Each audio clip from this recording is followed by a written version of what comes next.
Melayu dulu tidak pernah berkata jangan masuk hutan tanpa sebab. Bukan kerana hutan itu berhantu semata-mata. Bukan juga kerana mereka suka menakut-nakutkan anak cucu. Tetapi kerana mereka memahami sesuatu tentang alam. Sesuatu yang hari ini kita semakin lupa. Dalam masyarakat Melayu lama, hutan bukan sekadar himpunan pokok dan tanah. Ia bukan ruang kosong yang boleh dimasuki sesuka hati dan bukan juga tempat yang wujud tanpa makna. Hutan dilihat sebagai wilayah kehidupan. Ada bahagian yang dihuni manusia dan ada bahagian yang tidak. Ada kawasan yang boleh dilalui dan ada kawasan yang perlu dielakkan. Bukan kerana takut, tetapi kerana faham batas. Sebab itu, wujud istilah-istilah yang hari ini kedengaran ganjil, tetapi suatu ketika dahulu difahami tanpa perlu dijelaskan. Hutan larangan, tanah keras, tempat orang lama. Istilah-istilah ini bukan dicipta untuk menakut-nakutkan. Ia bukan mitos kosong dan bukan cerita rekaan tanpa asas. Ia adalah bahasa peringatan, bahasa yang digunakan untuk menyampaikan ilmu tentang ruang, masa dan keselamatan kepada generasi yang datang kemudian. Hutan larangan bukan bermaksud hutan itu jahat.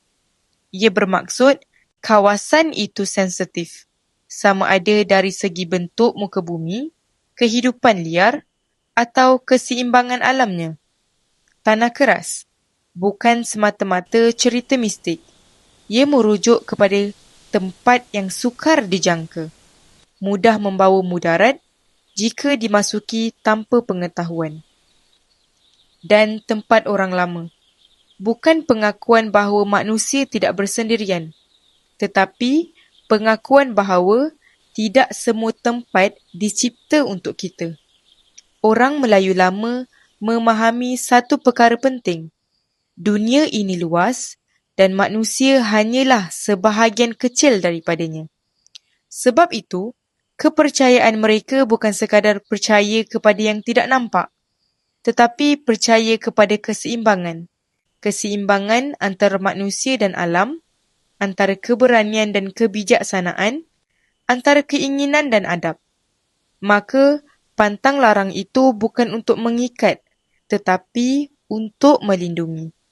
Bukan untuk menghalang manusia hidup, tetapi untuk mengajar bagaimana hidup tanpa merosakkan apa yang lebih besar daripada diri sendiri.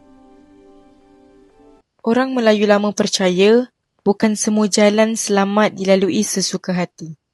Bukan kerana jalan itu berbahaya sepanjang masa, tetapi kerana setiap tempat ada sejarahnya sendiri. Ada yang pernah menjadi laluan manusia dan ada yang telah lama ditinggalkan. Ada kawasan yang terlalu sunyi. Sunyi yang bukan sekadar tiada bunyi, tetapi sunyi yang menunjukkan tiada lagi keseimbangan. Ada kawasan yang terlalu lama tidak dijejak kaki manusia.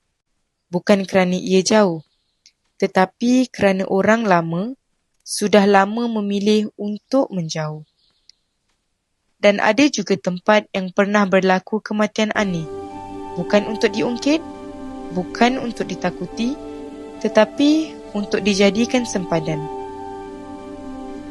Tempat-tempat seperti ini biasanya dielakkan, bukan kerana takut, tetapi kerana menghormati. Menghormati alam yang pernah berlaku sesuatu, menghormati ruang yang menyimpan kesan, dan menghormati hakikat bahawa manusia tidak sentiasa tahu segalanya. Bagi orang Melayu lama, mengelak bukan tanda pengecut, ia tanda kebijaksanaan. Kerana mereka percaya ada tempat yang jika dimasuki tanpa sebab dan tanpa adab, akan membawa lebih banyak mudarat daripada manfaat. Sebab itu, pesan ini diwariskan, bukan dalam bentuk peta atau tanda amarah, tetapi melalui cerita, melalui larangan, melalui kepercayaan. Kerana tidak semua orang akan faham jika dijelaskan dengan logik semata-mata. Dan akhirnya, Orang lama percaya satu perkara. Bila manusia hilang adab, alam tidak perlu menjerit, alam tidak perlu memberi amaran. Cukup dengan membiarkan manusia berhadapan dengan akibat daripada langkahnya sendiri. Ramai orang kampung lama berkongsi kisah yang hampir sama. Bukan satu, bukan dua, tetapi berulang-ulang dari mulut ke mulut. Kisahnya ringkas, tanpa hiasan berlebihan. Masuk hutan waktu senja, niatnya sekejap saja. Sekadar memintas jalan, sekadar mencari kayu, sekadar mengikut kebiasaan lama. Tetapi bila keluar, jalan sudah berubah. Lorong yang biasa dilalui sudah tidak dikenali. Pokok yang sepatutnya di kiri, entah bagaimana berada di kanan. Langkah terasa berat dan arah semakin kabur. Ada pula yang masuk sebentar, rasanya tidak sampai 1-2 jam. Tetapi bila keluar, hari sudah gelap. Masa sudah berlalu berjam-jam. Sedangkan niatnya hanya seketika.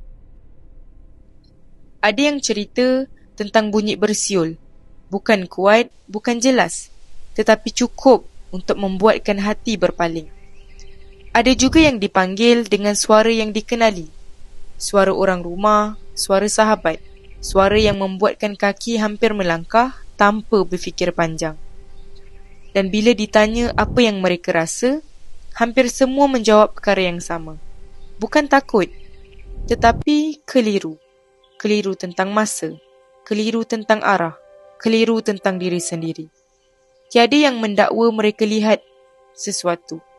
Tiada yang bersumpah mereka diserang. Hanya satu perasaan yang tinggal lama selepas itu. Rasa kecil di tengah sesuatu yang lebih besar. Dan hampir semua kisah ini berakhir dengan ayat yang sama. Diucapkan perlahan, tanpa bangga, tanpa drama. Sejak tu, aku tak berani masuk lagi. Bukan kerana trauma semata-mata, tetapi kerana mereka sedar satu perkara. Ada tempat yang tidak menolak manusia, tetapi juga tidak mengalu-alukan manusia yang lupa batas. Orang lama juga tidak terus menyalahkan makhluk gaib. Mereka tidak mudah menunding pada sesuatu yang tidak kelihatan setiap kali manusia hilang arah. Mereka faham, hutan sendiri sudah cukup untuk menguji manusia.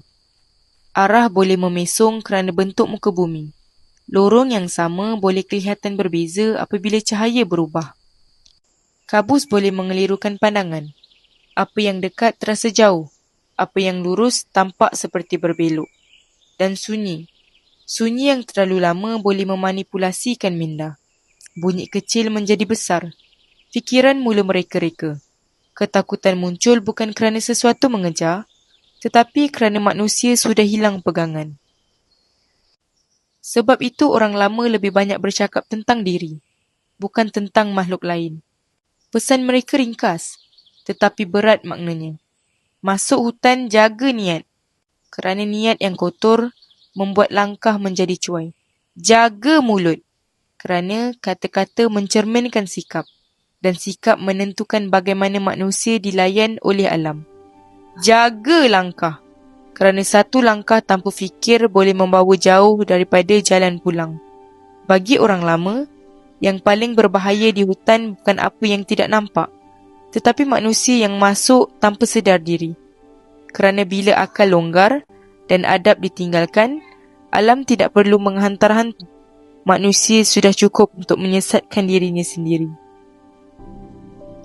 Dalam Islam sendiri, Rasulullah SAW mengajar kita adab apabila berada di tempat yang asing.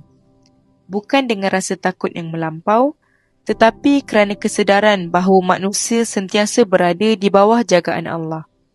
Sebab itu diajarkan agar membaca doa apabila memasuki kawasan sunyi. Bukan kerana tempat itu jahat, tetapi kerana di situlah manusia mudah lupa diri dan mudah merasa sendirian. Islam tidak mengajar kita mencabar alam, tidak mendabik dada di tempat yang bukan milik kita, dan tidak berjalan seorang diri tanpa sebab dan keperluan. Kerana setiap langkah perlu disertai hikmah, setiap keberanian perlu dibatasi tawaduk.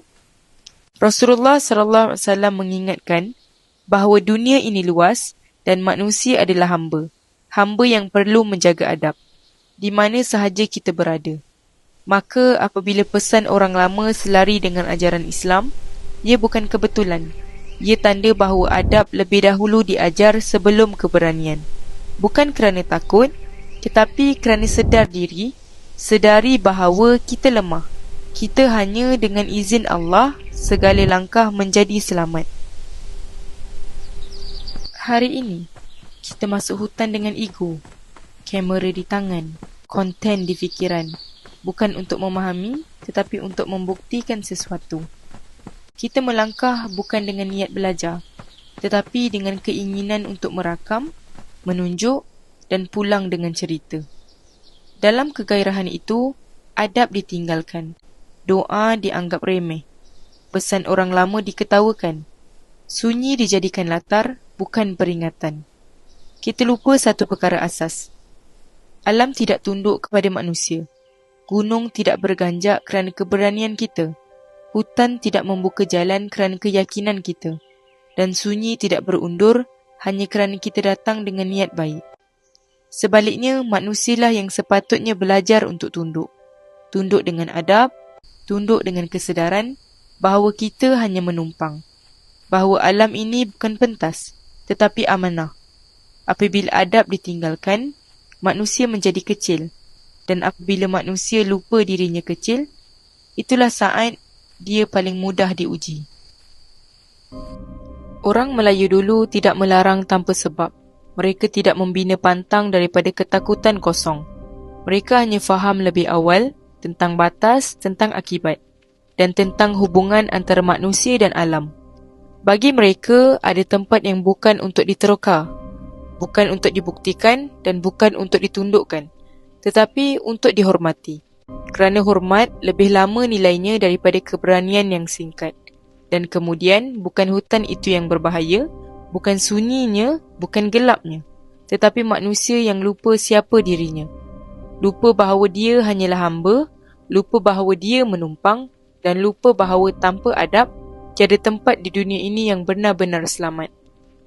Jika anda mahu lebih banyak pendedahan seperti ini, tekan subscribe, aktifkan loceng dan kongsikan warisan ini kepada generasi sekarang dan generasi yang datang. Kerana bangsa yang lupa asal-usulnya akan hilang arah, tetapi bangsa yang mengenal akarnya akan bangkit semula.